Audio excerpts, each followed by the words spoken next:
Hi friends, ఈరోజు వచ్చేసి నేను గుత్తి వంకాయ చేస్తున్నాను. దీన్ని మేమైతే మా సైడ్ అయితే నూనె వంకాయ అంటారనమాట. ఈరోజు నేను నూనె వంకాయ చేసి సంగటి చేస్తున్నాను అనమాట. మసాలా కోసం ఫస్ట్ వచ్చేసి మనము కొన్ని పల్లీలు వేపుకోవాలన్నమాట. పల్లీలు వేపుకొని పక్కన పెట్టుకోవాలి. తర్వాత నువ్వులు వేపుకోవాలన్నమాట. నువ్వులు అనేవి తొందరగా వేగుతాయి, చిట్పట్ అంటాయి అన్నమాట. వెంటనే వేగుతాయి. మనం తీసేసి పక్కన పెట్టుకోవాలా. ఈ నువ్వులు వచ్చేసి మా పొలంలో వండినటివే. మేము ఒకసారి శనగ వేసినాం, ఒకసారి నువ్వులు వేసినాం అనమాట. ఈ నువ్వులు మా పొలంలో వండినటివి. నెక్స్ట్ వచ్చేసి కొన్ని ధనియాలు వేపుకోవాలన్నమాట.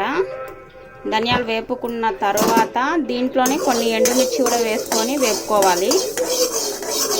కారం పొడి కంటే ఎండుమిర్చి వేసుకుంటేనే కర్రీ బాగా టేస్టీగా వస్తుంది అనమాట. ఆరోమా మంచిగా ఉంటుంది. సో నేను అప్పటికప్పుడే నేను చేసుకుంటాను. ధనియాలు కానీ ఏవైనా అప్పటికప్పుడే వేసుకుంటాను. ముందైతే పౌడర్ చేసుకోను. ఇలా ఎండుమిర్చి కూడా వేసుకొని బాగా వేపుకోవాలి. కొంచెం వర్షం వచ్చింది కాబట్టి ఎండుమిర్చి మెత్తగా అయింది. సో వేపడం వల్ల మనకు కొంచెం క్రిస్పీగా కొంచెం అవుతాయన్నమాట. నెక్స్ట్ వచ్చేసి కొద్దిగా చింతపండు నానబెట్టుకోవాలి. ఫస్ట్ అయితే మనం ఇలా వేయించుకొని పెట్టుకున్నాం కదా, ఇవన్నీ ఫస్ట్ మిక్స్ పట్టుకోవాలన్నమాట. ఇలా ఫస్ట్ మిక్స్ చేసుకున్న తర్వాత చింతపండు, ఆనియన్స్ యాడ్ చేసుకోవాలి. అలా యాడ్ చేసుకుంటేనే మెదుగుతుంది. ఫస్టే వేస్తే గనక మెదగదు. ఇలా చింతపండు, ఉప్పు, పసుపు, ఆనియన్స్ ఇవన్నీ వేసుకొని మిక్స్ చేసుకోవాలి. మసాలా అయితే రెడీ అయిపోయింది ఫ్రెండ్స్. ఈ మసాలాను ఇప్పుడు వంకాయలలో మనము వంకాయలకు స్టఫ్ చేసుకోవాలి. వంకాయలు 4 లేయర్స్గా కట్ చేసుకొని వాటర్లో కొంచెం ఉప్పు యాడ్ చేసుకొని వంకాయలు ఇందులో వేసుకోవాలి. ఉప్పు వేయకుంటే వంకాయలు నసురాసన వస్తాయన్నమాట. సో మనం కొద్దిగా ఉప్పు యాడ్ చేసుకొని వంకాయలు వేసుకోవాలి. ఇలా వంకాయలు మనం వాటర్లో వేసుకోవాలి. ఇలా 4 పీసెస్గా కట్ చేసేసుకొని మధ్యలో మనము ఈ మసాలాను స్టఫ్ చేసుకోవాలి. సారీ ఫ్రెండ్స్, నేను హడావిడిలో అల్లం తెల్లగడ్డ వేయడం మర్చిపోయినాను. ఇప్పుడు అల్లం తెల్లగడ్డ వేసుకొని మనం మిక్స్ పట్టుకోవాలి. ఇలా వంకాయలకు మసాలా స్టఫ్ చేసుకొని పెట్టుకోవాలి.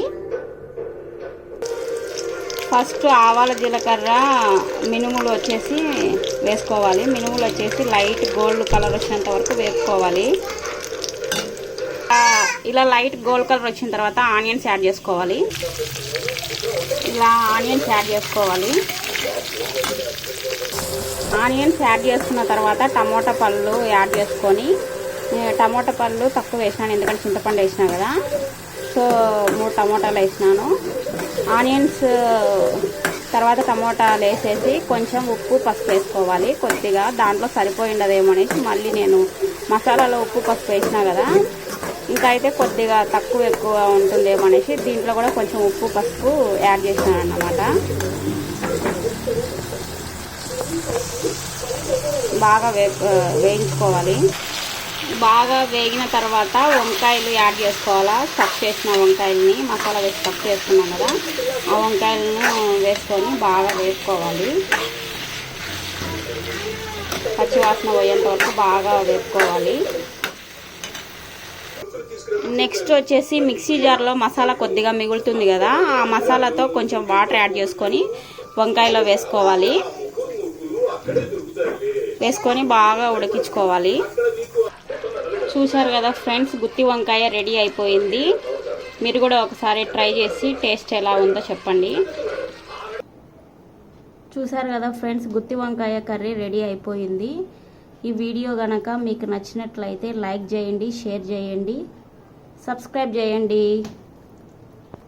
ఈ గుత్తి వంకాయ కూర సంగట్లకు కానీ, చపాతీలకు కానీ, తర్వాత రొట్టెలకు కానీ దేనిలోకైనా సూపర్గా ఉంటుంది. మీరు కూడా ఒకసారి ట్రై చేసి టేస్ట్ ఎలా ఉందో కామెంట్ చేయండి. Okay friends, bye.